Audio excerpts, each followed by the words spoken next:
on va commencer. Je vais faire mon petit laïus de présentation. Alors bonjour à tous, encore une fois, et je vous remercie d'être venus encore si nombreux à notre 26e matinale pro. Ça avance. Donc beaucoup de monde aujourd'hui dans ce nouveau lieu, Art Gallery, qui est mis à notre disposition par nos camarades Effie et Laurent, qui sont propriétaires de la galerie, et qui organisent régulièrement de magnifiques expos courus par tout Paris. 70 ans, c'est l'âge d'un grand-père ou d'une grand-mère, et c'est en l'occurrence l'âge cette année de la vénérable maison d'édition Le Lombard, qui a su braver les difficultés, rester jeune et s'adapter aux nouvelles générations. Le Lombard, c'est au départ le journal Tintin qui a bercé l'adolescence de millions de jeunes, je dis millions parce qu'avec l'accumulation des générations, qui attendaient impatiemment toutes les semaines leur journal. C'était le temps où il y avait deux écoles, celle du journal Tintin et celle du journal Spirou, et chaque amateur argumentait pour son journal préféré. Mais ces maisons d'édition ont aussi participé à l'élaboration de la bande dessinée contemporaine. Grâce à leurs auteurs de renom et à leur influence, ils ont permis l'émergence de nouveaux jeunes auteurs qui font la richesse du 9e art aujourd'hui. Alors, j'ai ce matin le plaisir de recevoir Nathalie Van Campenhout et David Van der Meulen, à l'origine de la nouvelle collection La Petite Bibliothèque des Savoirs, dont voici les... Pardon. BDTech, pardon. Qu'est-ce que j'ai dit? BDTech. Des Savoirs. Donc, voici les ouvrages. Et donc, qui nous font l'honneur de venir spécialement de Bruxelles vous présenter, entre autres, cette collection. Je vous laisse la parole. Et encore merci à tous d'être présents ce matin. Bonjour à toutes et tous. J'espère que vous m'entendrez jusqu'au fond parce que je n'ai pas une très grosse voix et je suis un petit peu enrhumée aujourd'hui. Donc on est là aujourd'hui pour parler des éditions du Lombard, comme l'a dit Marc, qui fête cette année leurs 70 ans. Et à cette occasion, on a sorti un bel album qui se trouve ici, qui s'appelle La Grande Aventure du Journal Tintin, qui retrace toute l'histoire du Journal Tintin, qui est une bonne partie des éditions du Lombard, et qui propose aussi des histoires courtes, inédites, en album, qui sont extraites du Journal Tintin, avec tous les plus grands auteurs du journal. Et ce livre fait 777 pages. C'est un petit clin d'œil au slogan des éditions du Lombard qui a toujours été la BD de 7 à 77 ans, donc 77 ans. Et donc, c'est à cette occasion de cet anniversaire que nous sortons ce livre-ci et que l'on communique aussi beaucoup autour de l'histoire de la maison. Et l'histoire de la maison qui a toujours gardé une forme de continuité, donc je vais y revenir tout à l'heure, dans un aspect un peu éducatif et didactique qu'on retrouve notamment dans la nouvelle collection qui a été lancée en 2016, La Petite Bibliothèque des Savoirs, et dont David est le directeur de collection, avec lequel je travaille aussi en tant qu'éditrice au Lombard. Donc, avant d'aller plus loin, je propose qu'on se présente en deux mots. David, si tu veux te présenter. Oui, voilà. Donc moi à la base je suis auteur de bande dessinée, donc scénariste et dessinateur. J'ai commencé dans les années fin 90, donc vers 96-97, et j'ai commencé dans ce qu'on appelle la mouvance de la small press, c'est-à-dire de faire des productions, de l'autoproduction. Donc j'ai créé ma propre structure qui s'appelait Clandestine Books, où j'ai commencé à me publier moi-même de façon très on va dire, vraiment très underground, donc c'était bien avant Internet et tout ça. Après j'ai commencé dans le même mouvement, j'ai commencé à éditer des amis, comme Jean Purfraise, qui a fait ses classes avec Pierre Lapolice d'ailleurs, c'est la même génération, avec les gens comme Pic André ou José Barrondo, des gens comme ça. Et puis, petit à petit, j'ai commencé à publier dans des revues, on va dire, indépendantes, comme Ferraille ou Jade, des éditions Six Pieds Sous Terre ou des éditions Requin-Marteau. Puis petit à petit, j'ai publié dans les maisons, on va dire, un petit peu plus historiques, comme Dargaud, puis Delcourt, avec un gros projet que je tiens toujours à jour, qui s'appelle Fritz Haber, qui est une biographie en 1000 pages. Là, j'en ai publié 600 dans la collection Mirage chez Delcourt. Donc ça, c'est vraiment on va dire, mon grand travail. Et puis alors, j'ai aussi développé on va dire, carrière, enfin je n'aime pas ce mot, mais de scénariste, où je travaille avec des gens comme Ancre ou Daniel Casanave, où je travaille aussi en tant que scénariste pour le magazine Fluide Glacial. Donc après, il y a 2 ans et demi maintenant, est arrivé quelque chose de tout à fait saugrenu pour moi, c'est qu'on m'a proposé d'être directeur de collection au Lombard parce que, en fait, quelque part, mon trajet et ma bibliographie a toujours tout de même un point commun, c'est quand même un petit peu le didactisme et toujours cette envie de passer du savoir.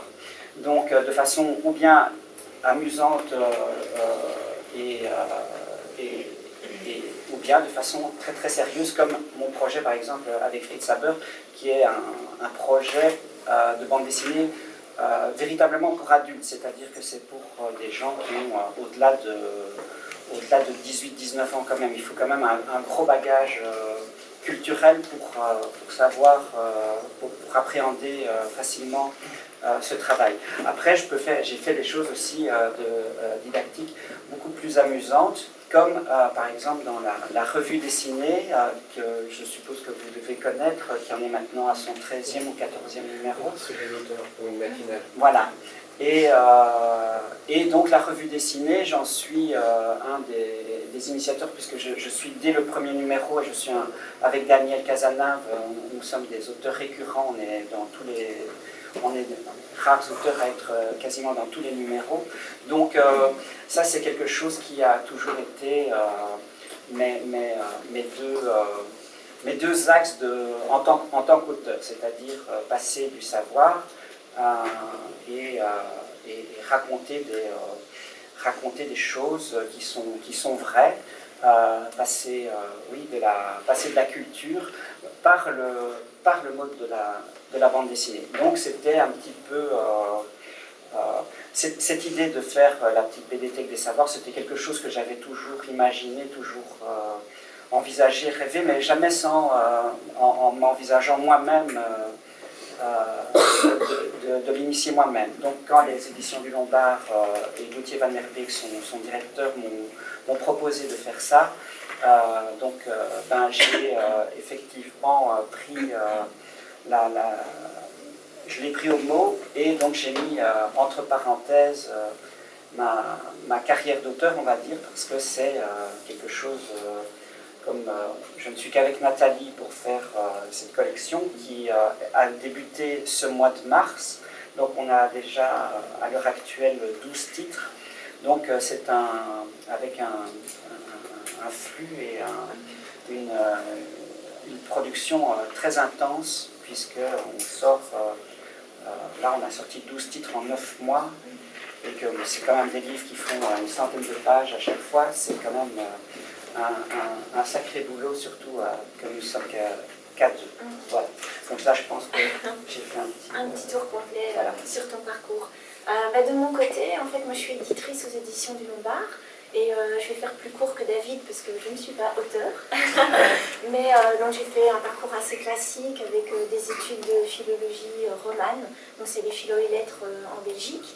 Alors j'aurais pu me destiner à l'enseignement, mais j'ai préféré me tourner vers l'édition en faisant un diplôme complémentaire en édition, parce que ça correspondait plus à mes aspirations et à mes envies de vraiment accompagner les auteurs pour réaliser des livres de manière très concrète avec eux.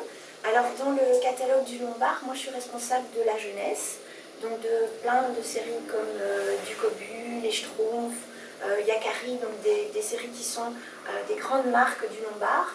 Mais récemment, on a essayé aussi de développer des séries jeunesse un peu plus novatrices, plus modernes que ce qu'on avait par le passé. Et je pense notamment à la série Ernest et Rebecca, que vous connaissez peut-être. Donc, il raconte les histoires d'une petite fille avec un petit microbe, donc une petite fille malade, et en même temps tout ce qui se passe autour d'elle dans sa famille, qui est une famille recomposée, avec sa sœur qui est une adolescente, qui est un petit peu rebelle, et en même temps dans un graphisme, on voit le dernier album ici, qui est un petit peu kawaii, manga, et c'est vraiment une très très très belle nouvelle série qu'on a initiée au Lombard ces dernières années. Il y a une autre série sur laquelle je voulais attirer votre attention, c'est Les Enfants de la Résistance, comme je vois ici.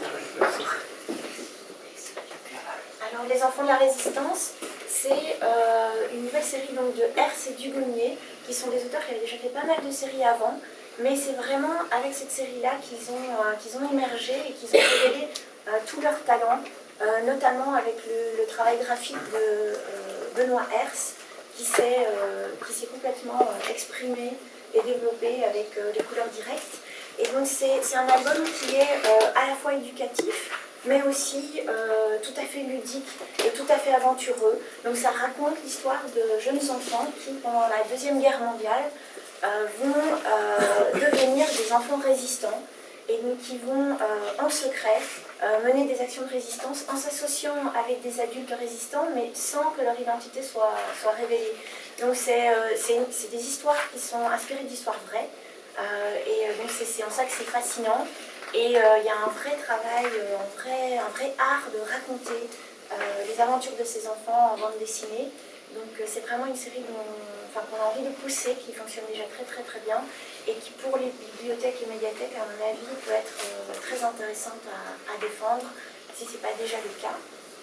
Alors au-delà de la jeunesse, je m'occupe aussi de romans graphiques. Des romans graphiques comme Les Crocodiles. Je ne sais pas si vous aviez vu passer cet album. C'est un album qui est tiré d'un blog en fait, Thomas Mathieu, qui s'intéresse au harcèlement de rue et donc qui raconte en bande dessinée des témoignages réels de harcèlement de rue. Et donc c'est assez dur parfois, assez poignant, mais c'est une démarche éditoriale et une démarche d'auteur tout à fait intéressante que j'avais envie de mettre en avant. Donc ça c'est le genre de roman graphique qu'on édite aussi au Lombard. Alors là tout récemment, on a sorti cet autre roman graphique qui s'appelle Perceval. Donc, il y aura les auteurs Lisbert et Pandolfo, qui sont des auteurs à la base qui ont publié des albums chez Sarbacane. Il y a L'Astragale, qui était une adaptation d'un roman d'Albertine Sarrazin, qui était en noir et blanc, qui s'était fait pas mal remarquer parce qu'il y avait eu aussi l'adaptation en cinéma de L'Astragale. Et donc ici, ils ont décidé de réinterpréter la légende de Perceval.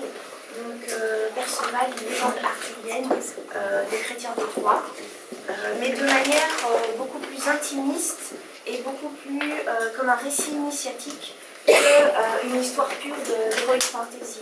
Donc c'est vraiment le parcours d'un jeune adolescent qui cherche son identité, tout en utilisant quand même les péripéties, les aventures et les motifs des légendes de la table ronde, avec la quête du Graal et ce genre d'éléments. Donc on reste dans du fantastique, de la magie, mais avec une dimension psychologique et intimiste, poétique aussi, qui est tout à fait incroyable. Et vraiment, je vous conseille la lecture de ce roman. Ah oui, je veux toujours le ranger dans la bibliothèque. La revanche sera moins fastidieuse que le chrétien de Troie. Oui, c'est une version tout à fait expurgée aussi de tout ce qui était religieux, de tout ce qui était pesant. Donc ça se lit vraiment de manière très très fluide. Les dialogues sont vraiment drôles et poétiques à la fois. Donc je vous conseille vraiment cette lecture. En roman graphique, je me suis aussi occupée de... Enfin, tout n'est pas là, mais citer quelques titres de Melville, de Romain Renard, dont vous avez peut-être entendu parler, qui est un projet transmédia où il y a un spectacle musical, une bande dessinée, une bande son, une application numérique, et donc ça raconte les histoires de différents personnages dans un univers complètement imaginaire, un peu dans une ambiance à la Twin Peaks, à David Lynch, très américain dans l'esprit. Puis je m'occupe aussi du patrimoine. Donc j'ai pu éditer des belles intégrales comme l'intégrale Modeste et Pompon de Franquin l'année passée, avec chaque fois des beaux dossiers bonus qu'on essaye de rendre hyper intéressants avec des documents inédits. Puis je m'occupe aussi de Torgal et des mondes de Torgal. Donc ça c'est un projet qui a démarré début des années 2010. Donc Torgal, c'est bien sûr la grosse série de fantasy qui est née dans le journal Tintin à la fin des années 80, mais on a développé des séries parallèles à partir de 2012, je pense, autour de cet univers qui était très très fort pour nous et qui reste encore notre série best-seller aujourd'hui.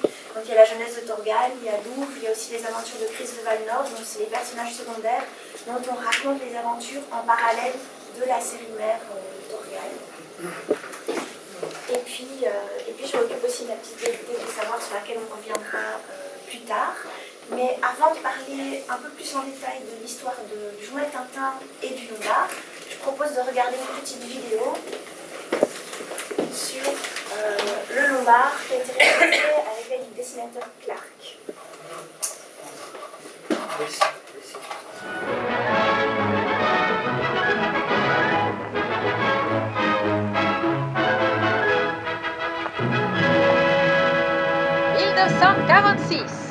Hergé accepte la proposition de Raymond Leblanc de créer un magazine autour de son célèbre héros à la houppette.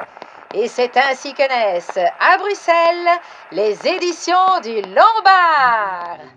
Et maintenant, un petit quiz.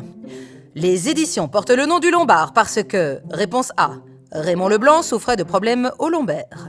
Réponse B, l'animal de compagnie de Raymond Leblanc était un lombard. Réponse C, les bureaux étaient situés rue du Lombard.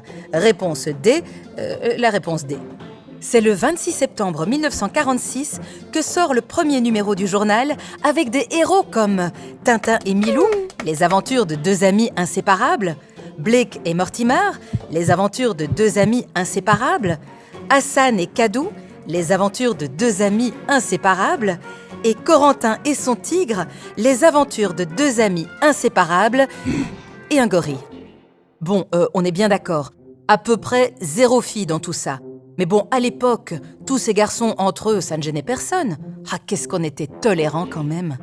Un duel amical mais acharné commence ensuite entre le journal Tintin et son concurrent, le journal Spirou.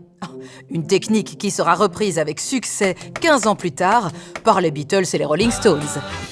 Le journal Tintin a tellement de succès qu'il accueille de nouveaux héros, comme Chic Bill, Ricochet, Michel Vaillant, Clifton, Chlorophylle et Pomme et Teddy. Pomme et qui ? Et pour ceux qui auraient raté les anciens numéros, Raymond Leblanc a pensé à tout. Les premiers albums sont publiés fin 1949 et sont toujours réédités aujourd'hui. Mais Raymond Leblanc ne s'arrête pas là et crée Belle Vision en 1955, un studio d'animation qui avait pour ambition de devenir le Walt Disney européen. Et ouais, rien que ça. Les éditions du Lombard grandissent si bien qu'en 1958, elles déménagent dans leur building Tintin, reconnaissable à la tête de... la tête de Tintin, tout simplement. Le journal continue sur sa lancée et creuse la veine du réalisme et de l'humour avec des séries comme Cubitus de Dupas, Bernard Prince de Greg et Herman, Robin Dubois de Turc et de Groot, Comanche de Greg et Herman, Olivier Rameau de Greg et Dany, et Bruno Brasil de Greg et Vance. Le féminisme connaît alors une avancée majeure. Il y a désormais des personnages secondaires de sexe féminin. Qui servent uniquement à être secourus par le héros. Qu'est-ce que vous voulez ? Et puis, Hugo Pratt arrive au journal avec son Corto Maltese. Mais aussi Jonathan de Causet, Torgal de Rosinski et Vanham, et Rourke d'Andreas. Le féminisme connaît une nouvelle avancée majeure. il y a désormais des personnages principaux de sexe féminin qui ne pensent qu'aux personnages secondaires de sexe masculin. En 1986, Raymond Leblanc vend sa maison éditoriale à un jeune groupe franco-belge plein d'ambition.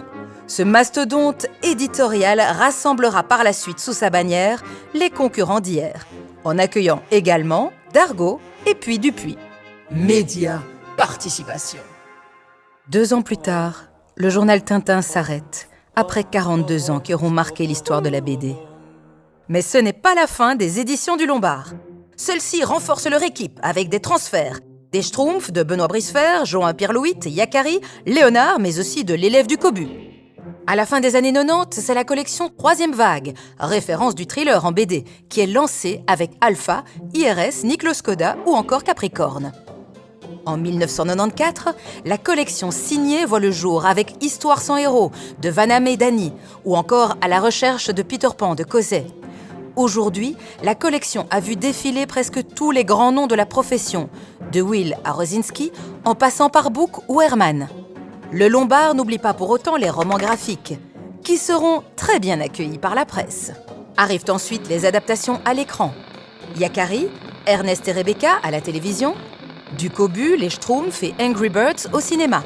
Et enfin, pour rester fidèle à la tradition éducative voulue par Hergé et Raymond Leblanc, le Lombard lance en 2016 la petite BD-Tech des Savoirs. Et nous voilà en septembre 2016, notre 70e anniversaire. Mais rassurez-vous, nous sommes loin de penser à la retraite. Cette belle aventure que nous avons vécue et que nous continuons à vivre chaque jour, c'est grâce à vous. Notre anniversaire, c'est aussi le vôtre. Alors, merci.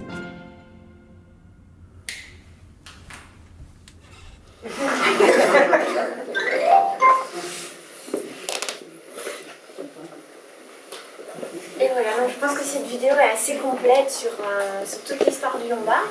Et mais du coup, je ne sais pas si vous avez des questions à poser par rapport à ça ou par rapport au catalogue actuel du Lombard. Non, moi c'est plutôt une question historique.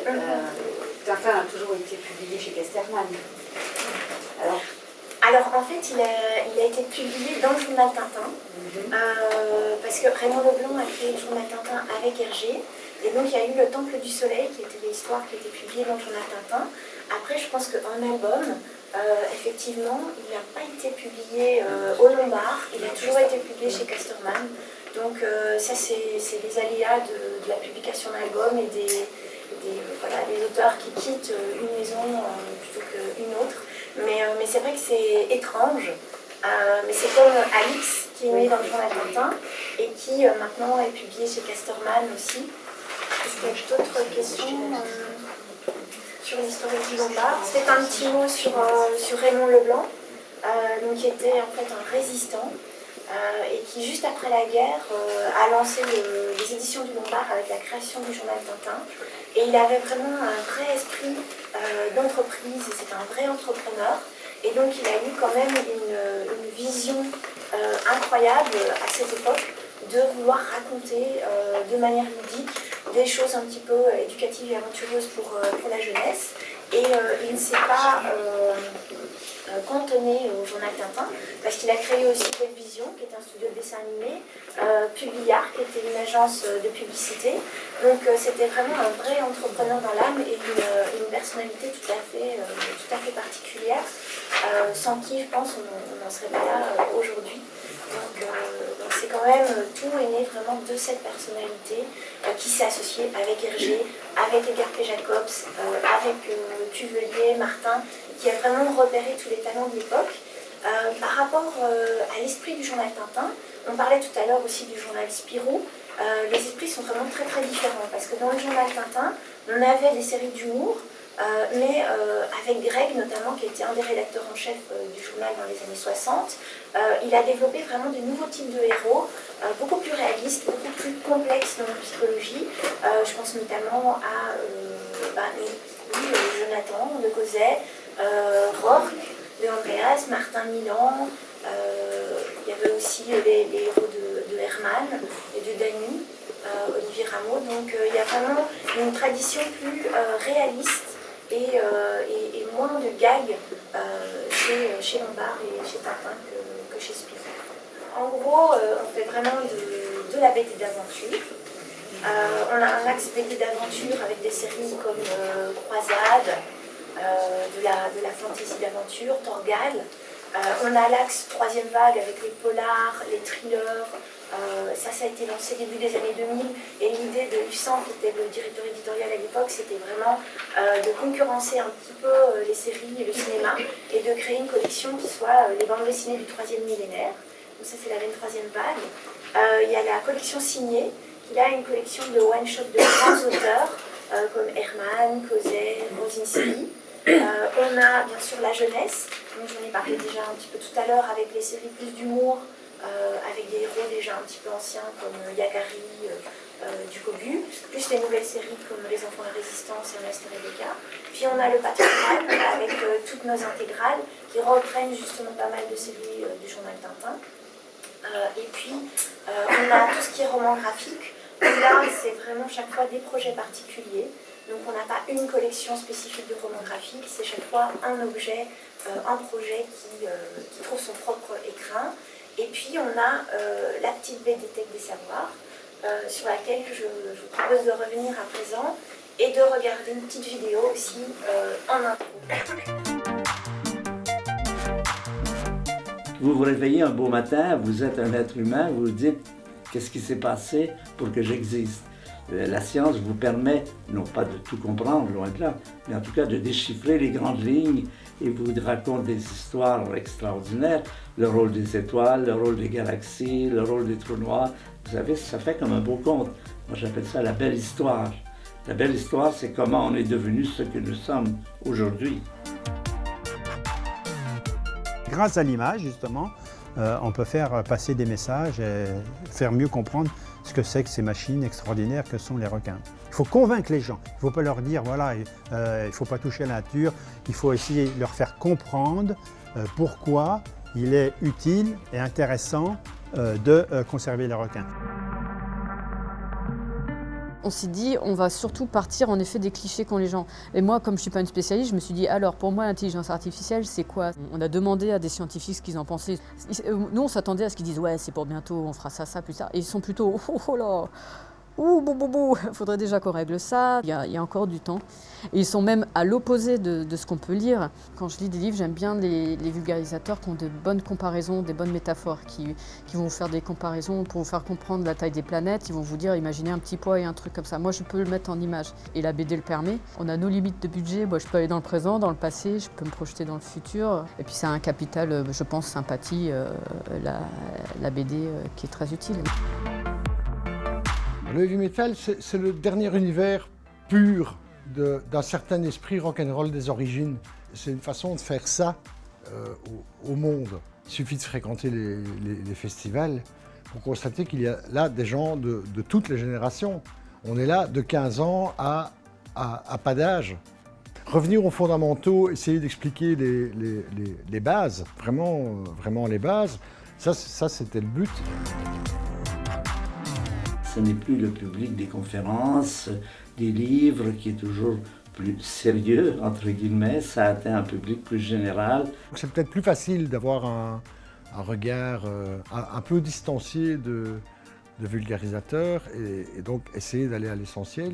C'est vraiment la métaphore imagée et ça permet vraiment de bien faire comprendre des fonctionnements qui sont peut-être pas évidents. Ça va plaire aux gens. Et ça va leur permettre d'aller chercher de l'information ailleurs. Ça m'a toujours paru bien au-delà de ce que j'attendais. C'est ça qui était là. Je ne m'attendais pas du tout à voir quelque chose d'aussi bien fait et d'aussi beau en définitive.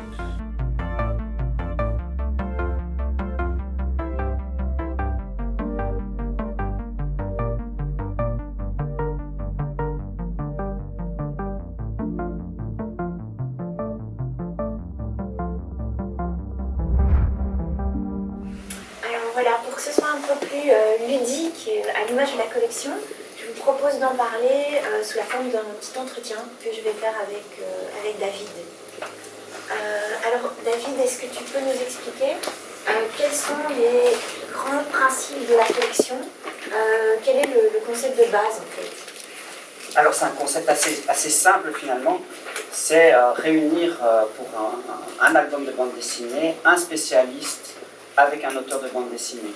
Et donc d'aller chaque fois chercher un spécialiste qui est vraiment la personne la plus évidente et la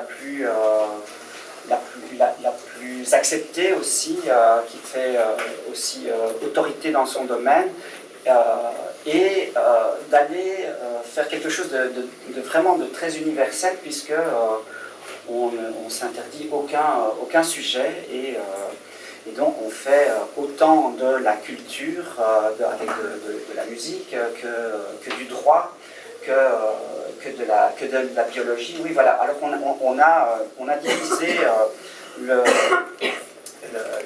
toute notre collection en 7 domaines, des domaines dont on a alloué des couleurs. Et donc on a la pensée, l'histoire, la culture, la technique, la science, la nature et la société. Donc comme ça on peut vraiment parler de philosophie, de sociologie, de théologie. Donc c'est vraiment le but d'amener des thématiques de non-fiction dans la bande dessinée. Et le but n'est absolument pas donc de raconter des histoires avec des histoires aventureuses, avec des personnages où il leur arrive quelque chose et qui font penser à la sociologie. Non, on est vraiment dans un principe où on prend le sujet très au sérieux et on l'applique de façon totalement didactique. Donc ça, je pense que c'est vraiment le principe de base. Et avec ce souci, en tout cas cette envie de s'adresser à un public un peu hybride, c'est-à-dire qu'on s'adresse bien entendu aux BDphiles, parce que les auteurs de bande dessinée, on va tout de même aller chercher des auteurs qui sont importants, qui sont connus. Donc je pense à Marion Montaigne ou à Fabrice No ou à Benoît Féroumont qui vient de faire un Spirou et Fantasio. Donc on va travailler on travaille avec Jochen Gerner aussi, avec Étienne Lécroard, qui sont donc à la fois des éditeurs et des auteurs de l'association, et à la fois des auteurs comme Benoît Féroumont, qui sont vraiment des piliers du journal Spirou et qui sont vraiment bien estampillés auteurs jeunesse. Donc on va travailler autant avec des David B que des blogueuses comme Marion Montaigne ou Julien Sollier, qui est vraiment un auteur fluide glacial.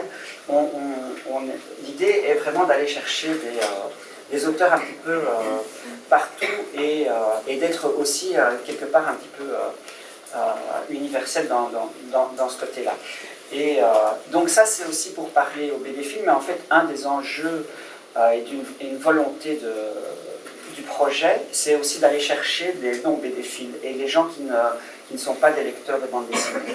Et donc ça, c'est vraiment le pari de la collection, parce que Nathalie et moi, on est persuadés que la bande dessinée est en crise depuis plusieurs années maintenant à cause de la surproduction.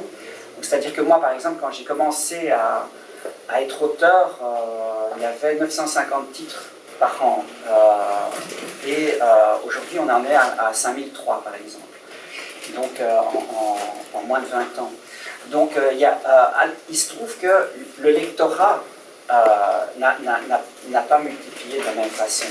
Alors, il y a eu des mouvements, des nouveautés dans la bande dessinée qui ont fait que le lectorat a tout de même s'est un petit peu agrandi. Je pense notamment à l'arrivée du manga, qui a vraiment fait gonfler le lectorat bande dessinée. À l'époque, les éditeurs, il y a une époque où tout le monde s'est mis à faire du manga, les éditeurs pensaient que les jeunes gens qui allaient acheter du manga allaient se reporter après sur Boule et Bill et sur la BD, on va dire, franco-belge européenne, ça n'a pas du tout été le cas, ou très très peu, et donc en fait le lectorat a continué à consommer du manga, mais a fait partie de cette grande communauté de lecteurs de BD. Il y a eu un autre phénomène un petit peu après qui est un petit peu plus... qui a eu moins d'impact, mais qui est quand même aussi important, c'est l'arrivée de ce qu'on appelle le roman graphique, avec des gens qui n'ont commencé à acheter de la bande dessinée que parce que ça leur parlait un petit peu de réel, au phénomène de Marjane Satrapi, de Sfar, de Christophe Blain, de Davodo, où là on a un public essentiellement adulte et qui va venir à la bande dessinée parce que ça leur parle un petit peu de réel, donc c'est les premiers phénomènes aussi où on a vu tout le lectorat bande dessinée un petit peu grandir. Et donc je pense que la dernière un petit peu terra incognita de la bande dessinée, c'est la bande dessinée de non-fiction. Et j'en étais absolument convaincu, comme je vous ai dit tout à l'heure, je participe à l'aventure de la revue dessinée dès son premier numéro, et donc qui a maintenant 3 ans, je pense, si je ne peux pas dire. Et là, on a été, moi j'ai été extrêmement surpris de l'accueil, puisque je pense que le premier numéro a dépassé les 30 000 exemplaires, et ils ont une moyenne, ils approchent les 20 000 exemplaires de moyenne sur toute leur collection. Ce qui est absolument énorme, vu le contexte d'aujourd'hui. Je crois qu'il faut vraiment revenir pour retrouver un collectif d'auteurs parce que la revue dessinée, c'est pas un éditeur, c'est un collectif d'auteurs, donc c'est totalement indépendant. Retrouver un collectif d'auteurs avec un collectif dans les librairies, les pluralistes, qui a un tel impact. Je crois qu'il faut vraiment revenir à Solé et Gottlieb qui crée je pense que c'est du jamais vu, toute proportion gardée évidemment, parce qu'on n'est plus du tout dans les mêmes chiffres dans la presse. Donc l'idée était aussi de créer une collection qui soit quelque chose de séduisant pour un public qui n'a pas envie, qui n'est pas bande dessinée, et qui peut s'intéresser à des sujets autrement que d'aller sur Wikipédia ou de prendre un album, que sais-je, ou de prendre. Voilà. Donc c'est proposer un autre médium, un médium nouveau et peut-être un peu plus spécifique, parce que la bande dessinée permet peut-être effectivement d'appréhender le savoir de façon différente, de le retenir, de l'appréhender, de le comprendre de façon un peu différente. Et l'âge plus ou moins du public visé pour la BDTech Alors au début on avait un slogan qui était de 17 à 77 ans, pour un petit peu paraphraser et détourner le fameux slogan de Tintin. Mais on s'est rendu compte que certains titres étaient vraiment très très appréciés. Par exemple, Les Requins ou le Hugues de Fils, on s'est rendu compte que des enfants éclairés à partir de 10 ans appréciaient assez fortement le titre. Mais c'est vrai que on est dans une tranche d'âge BD ado-adulte, et je dirais que ça dépend un petit peu des titres. Par exemple, on fait une histoire de la prostitution, par exemple, c'est clair que c'est peut-être pas à mettre dans les mains d'un enfant de 10 ans, quoique ça reste totalement, totalement sauf, bien entendu. L'idée n'est pas du tout de faire de faire quelque chose de putassier, enfin c'est le cas de le dire. C'est très historique. Voilà, c'est très historique. Neutre. Très neutre. Ça se veut, oui, ça se veut. Donc oui, tous nos titres aussi tendent à aller chercher une certaine neutralité, enfin, c'est-à-dire de se mettre un petit peu au-dessus de la mêlée, c'est-à-dire que pour le moment on ne fait pas de titres qui sont des pamphlets ou des points de vue extrêmement marqués. Il se trouve que parfois on le fait tout de même, par exemple pour le cinéma, le nouvel Hollywood du critique cinéma Jean-Baptiste Torret, donc qui est le monsieur cinéma de Charlie Hebdo, entre autres, qui est un très grand critique cinéma français.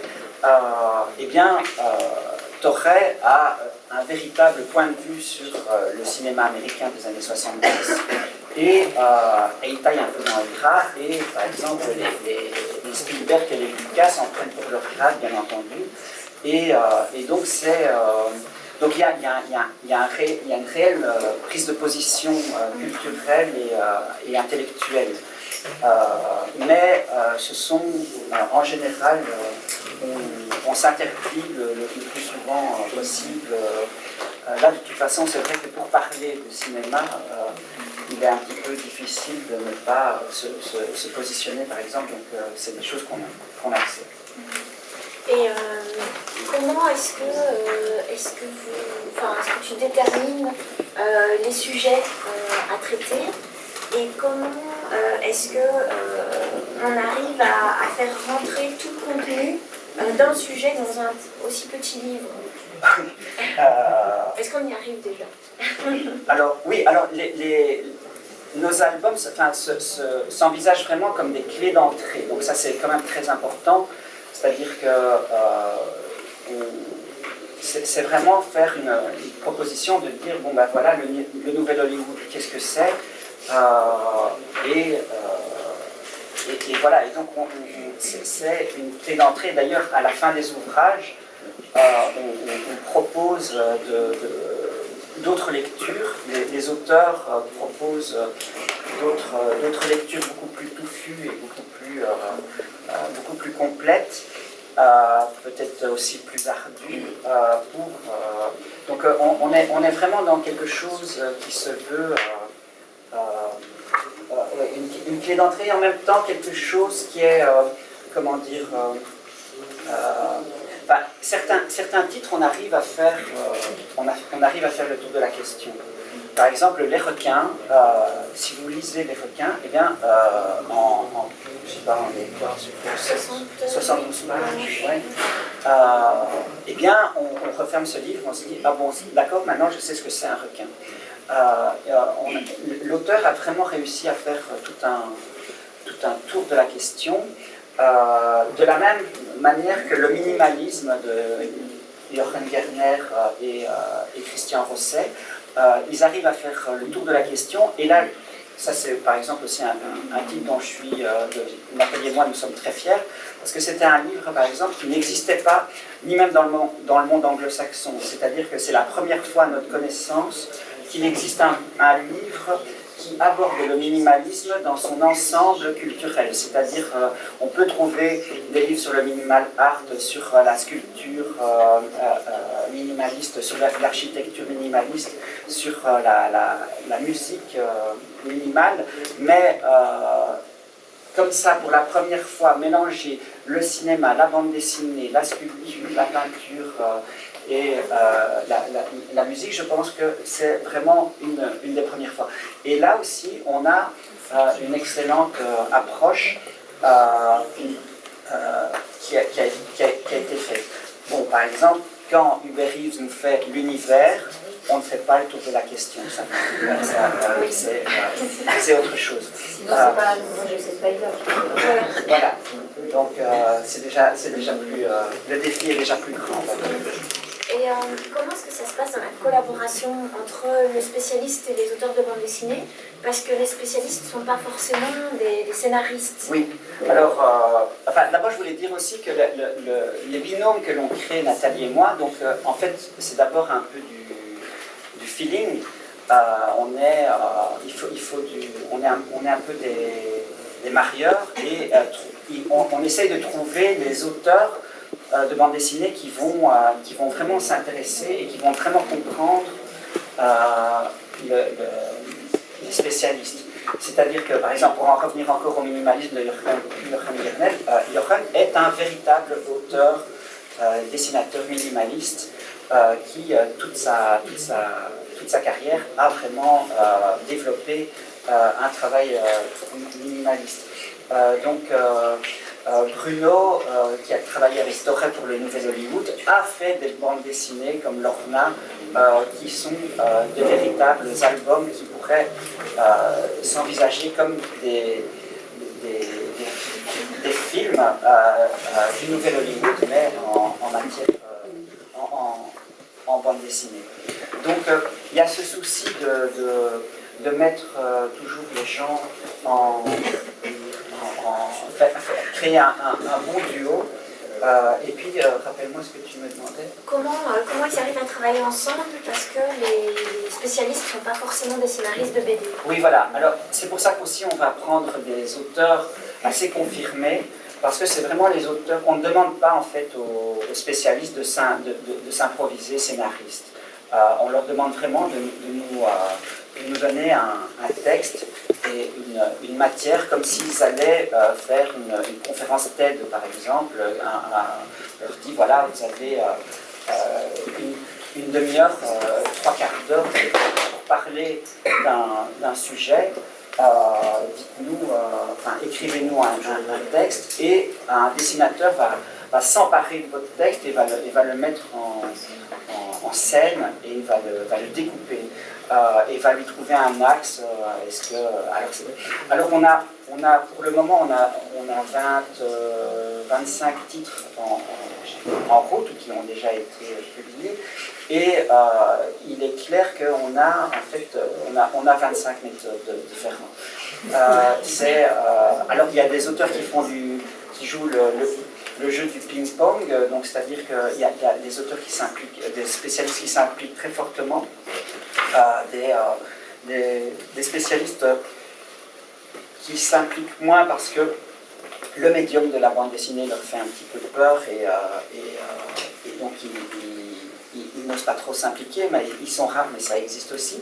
Et donc c'est pour ça aussi qu'on prend des auteurs de bande dessinée qui ont souvent déjà été des auteurs complets, et qui ne sont pas des auteurs des simples dessinateurs qui travaillent un storyboard de scénariste. Donc on est vraiment dans une recherche d'auteurs complets, plus pour s'assurer le fait que les collaborations vont bien se passer, parce qu'effectivement, ça c'est souvent une inconnue quand on va chercher les spécialistes, c'est qu'il est parfois, la presse, Internet ne fait pas savoir si ils sont rompus à la bande dessinée, s'ils connaissent quelque chose, et donc ça c'est quand même toujours un petit peu l'inconnu. Et l'idée est vraiment pour nous ce qu'on dit à nos auteurs, quand on les réunit, c'est que le spécialiste comprenne et découvre le langage et le mode de la bande dessinée, et en même temps le spécialiste, évidemment, arrive avec son savoir chez l'auteur de bande dessinée, mais qui est vraiment un échange, et qu'après la collaboration, les spécialistes arrivent à comprendre comment un contenu, un savoir peut s'agencer en bande dessinée. Et ça donne des types de narration différentes. Il n'y a pas un modèle de narration pour la collection, donc c'est très varié. Alors on essaye de... Alors, par exemple, c'est une collection qui existe depuis très longtemps dans le monde anglo-saxon. On en reviendra peut-être tout à l'heure, mais dans le monde anglo-saxon, ce genre de phénomène est très uniformisé, c'est-à-dire que c'est souvent les mêmes dessinateurs, enfin c'est un dessinateur et puis après derrière ce sont un petit peu des mercenaires, comme on appelle ça chez nous, qui se calquent dans le dessin des premiers auteurs. Et donc il y a quelque chose d'assez informel comme ça. Nous, au contraire, comme on est quand même européen et que c'est pas la production qui est avant tout, qui prime avant tout comme dans le monde anglo-saxon, nous c'est quand même l'artiste qui est au-dessus des productions, c'est un paradigme culturel on va dire, et donc l'idée est vraiment de donner plein pouvoir aux auteurs de bande dessinée pour imposer leur style. C'est-à-dire que quand on commence avec... par exemple, notre collection n'est pas spécialement une collection d'humour, mais quand on commence, on fait un premier numéro avec Daniel Gossens et Marion Montaigne, eh bien, il est clair qu'on ne va pas leur dire qu'il ne faut pas être drôle. Ça n'a pas de sens. Sinon, on va... Même chose que nous sommes en train de travailler là pour un titre, notre numéro 15, qui sera le rugby, et on a pris Bouzard. Guillaume Bouzard, il est clair que c'est drôle et il fait des sorties de route, évidemment. Mais c'est ce qu'on lui demande, évidemment, c'est soyez vous-même. Alors, par exemple, Fabrice No, qui a fait son travail avec Emmanuel Pierrat, l'avocat Emmanuel Pierrat, oui, voilà, celui-là. Alors lui, il a vraiment fait du Fabrice No, et donc si vous avez lu son 4e tome de son journal, où il a développé vraiment beaucoup de cartons off et une image qui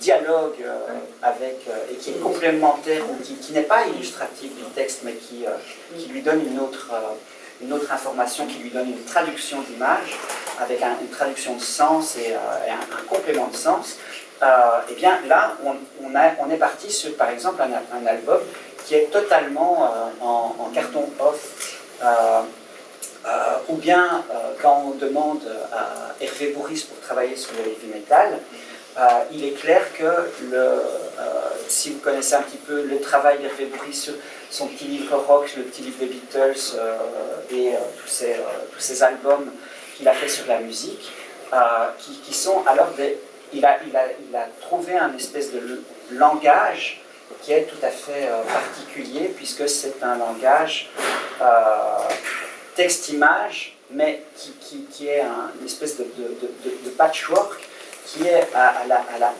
la frontière de la bande dessinée, mais qui n'est pas non plus un texte illustré, parce que si par exemple, on nous a dit, certains lecteurs nous ont dit, oui mais bon, ce n'est pas de la bande dessinée, et parce que c'est des images et il y a du texte. Une des nombreuses définitions de la bande dessinée, c'est si on enlève le texte et on garde les images, il faut que l'on comprenne, et inversement aussi. Là, ce qui était assez amusant, c'est que une de nos correctrices, parce qu'on a aussi on travaille avec des correctrices évidemment pour finir dans la finition des livres, elle recevait que les textes sans les images. Et la pauvre était perdue parce qu'elle me disait « mais je ne comprends rien ». Et donc effectivement, c'est un texte qui ne se comprend qu'avec l'image aussi. Donc on est quelque part dans on touche de façon assez minimale, il est vrai, mais on touche quand même à quelque chose qui est propre à la bande dessinée. Alors on est très étonnés on avait fait tous au Lombard, tout le monde avait fait ce tiercé de meilleures ventes, et il n'y a personne qui a trouvé le tiercé. Voilà. On est tous à côté. Donc c'est assez... alors évidemment, Hubert Reeves, vu sa notoriété, tout ça, est dans le tiercé, mais mais on a des... encore hier, on était dans une FNAC. On a le féminisme, Oui, le féminisme démarre très très très fort. Et voilà, et ça, notre titre de mathématiques marche exceptionnellement aussi, et le heavy metal. Mais on ne s'attendait pas à ce genre de... Là, on est très content parce qu'on va dire que toute la collection, enfin, tout ce qui est apparu aujourd'hui a déjà atteint son seuil de rentabilité. Donc, on est content. Mais c'est vrai que c'est chaque fois des publics extrêmement différents. Là, on était dans une FNAC hier, et la libraire nous dit bon, ben, le titre que j'ai vraiment le plus vendu, c'est le droit d'auteur. Donc un titre essentiellement de droit et chiant comme du droit, on est bien d'accord. Évidemment, on l'a amené de façon ludique et tout ça, mais ça reste du droit, bien entendu. Donc ça, c'est un peu la surprise, et en fait aussi l'enjeu qu'on aimerait bien, enfin un des enjeux que Nathalie et moi on essaie d'avoir aussi, et c'est très compliqué pour le moment, mais on ne désespère pas d'y arriver, c'est de proposer des doubles référencements et de pouvoir être, que nos titres puissent aller au-delà du rayon bande dessinée. Les tout premiers journaux américains qui mettaient une planche de Yellow Kid à la fin du 19e siècle, c'était pour que les immigrés arrivent et les gens arrivaient à New York, et la seule chose qu'ils prenaient, c'était apprendre l'anglais avec ce genre de première bande dessinée. Donc ça a toujours été, et c'est pour ça que la bande dessinée est restée dans les journaux américains, c'était parce que les journaux étaient achetés par les gens qui ne maîtrisaient pas l'anglais pour simplement cette page de bande dessinée. Toutes les études ont prouvé que ce phénomène-là était très important. Donc je pense que ça a toujours été, et là maintenant c'est vrai qu'on est dans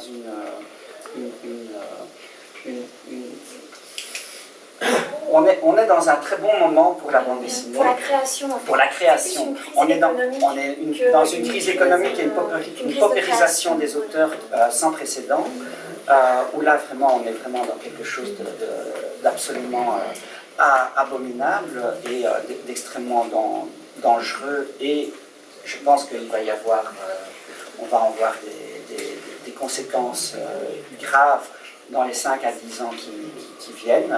Je pense que ça va se ressentir. Je ne sais pas ce que ça va donner, mais ça va être assez catastrophique. Mais effectivement, comme vous dites, jamais la créativité ne s'est aussi bien portée. Et c'est les phénomènes... voilà, ça a toujours été. Okay. Merci Nathalie, merci David.